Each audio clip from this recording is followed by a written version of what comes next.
Hello दोस्तों, इस video को स्टार्ट करने से पहले मैं आप लोगों को एक बात बताना चाहता हूँ। कुछ दिनों से मैं बहुत ही ज़्यादा बिजी था, इसलिए मैं पीयरलेस मार्शल स्पिरिट के एपिसोड की एक्सप्लेनेशन को नहीं ला पा रहा था। लेकिन अब से मैं कोशिश करूंगा कि मैं पीयरलेस मार्शल स्पिरिट के वीडियोस को रेगुलर लाया करूं। तो पीयरलेस मार्शल स्पिरिट के लास्ट एपिसोड में हम लोगों ने देखा था कि फैंग एक सिपाही को अपना रूप देकर उसे जियांग स्वॉर्डफील्ड के माइन के प्रिजन में लाकर बंद कर देता है। और उस दिन रात को फैंग एक बहुत ही डरावना सपना भी देखा था। और जब फैंग सो रहा था तो एल्डर टैंग के एक आदमी ने आकर फैंग को उठाया था और उसे कहा था कि जल्दी से फैंग के दरवाजे को खोलो, क्योंकि एल्डर टैंग आए हुए हैं और उन्हें फैंग से कुछ काम है। और अब इस एपिसोड में हम देखते हैं जैसे ही असली वाला फैंग नकली वाले फैंग के दरवाजे को खोलता है तो एल्डर टैंग अंदर जाकर फैंग को बहुत ही ज्यादा मारने लगते हैं। और बहुत ज्यादा मारने के बाद एल्डर टैंग उस फैंग से कहते हैं, बताओ मुझे तुमने इतनी जल्दी लाइटनिंग थंडर स्ट्राइक फिस्ट कैसे सीख लिया। लेकिन उस वाले फैंग को तो कुछ पता ही नहीं होता, क्योंकि वो असली फैंग है ही नहीं, इसलिए वो कुछ भी नहीं बोल पाता। और एल्डर टैंग उसे बहुत ही ज्यादा मारते हैं। और तब असली वाला फैंग यह सब देखकर हंस रहा होता है। और तभी हम देखते हैं एल्डर टैंग के पास खड़ा आदमी असली वाले फैंग की तरफ देख लेता है कि वो हंस रहा है,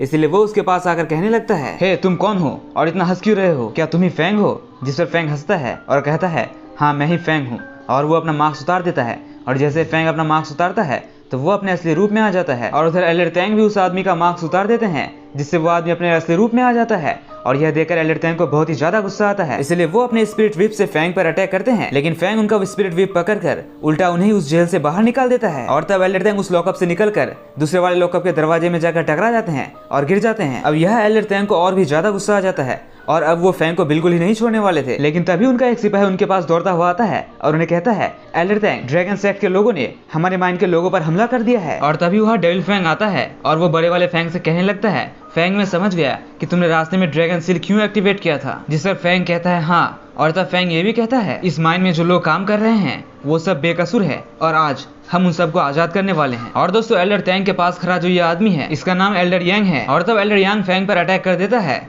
लेकिन फैंग किसी तरह उसके अटैक से बच जाता है और बाहर आ जाता है। और तब हम बाहर का सीन देखते हैं और वह हम एल्डर टैंग और एल्डर यांग को भी देखते हैं, जो कि ड्रैगन सेक्ट के सभी लोगों को देख रहे थे। ड्रैगन सेक्ट के सभी लोग यह हरकत मचा दिए थे, क्योंकि वो लोग बहुत ही ज्यादा ताकतवर और खतरनाक थे। और तब ड्रैगन सेक्ट के 3 लोग एल्डर यांग और एल्डर टैंग को घेर लेते हैं और उन लोगों पर अटैक करने वाले थे। और एल्डर यांग और एल्डर टैंग अकेले उन सब का मुकाबला नहीं कर पाता, क्योंकि वो लोग बहुत ही ज्यादा ताकतवर थे। ये उनके लड़ाई करने के टेक्निक को देखकर ही मालूम पड़ रहा था। और तभी वहाँ फैंग आ जाता है और वो एल्डर यांग और एल्डर टैंग को ड्रैगन सेक्ट के लोगों से बचा लेता है। और वो उन दोनों से कहता है, एल्डर यांग और एल्डर टैंग, अगर आप लोग अपने ब्लड की कसम खाकर कहेंगे कि आप लोग मुझे बचा लेंगे, तो इसके बदले मैं आप लोगों को ड्रैगन सेक्ट के लोगों से बचा लूंगा। जिस पर एल्डर यांग और एल्डर टैंग को अपने ब्लड का कसम खाना पड़ता है। और उन लोगों की कसम खा लेने पर फैंग ड्रैगन सेक्ट के लोगों पर अपने जेड फिंगर की मदद से अटैक करता है और उन सभी को हराने लगता है। और तो फैंग ड्रैगन सेक्ट एक आदमी के पीछे पड़ जाता है और उसे अपने स्वॉर्ड से मारने जाता है। लेकिन इससे पहले कि वो उस आदमी को अपने स्वॉर्ड से मारता, वो उस आदमी के अंदर अपनी टीचर क्विंग्यू को देखता है, इसीलिए वो रुक जाता है और वापस पीछे आ जाता है। और तभी हम पीछे में चुरैन को देखते हैं, जो कि एक जगह में खड़े थे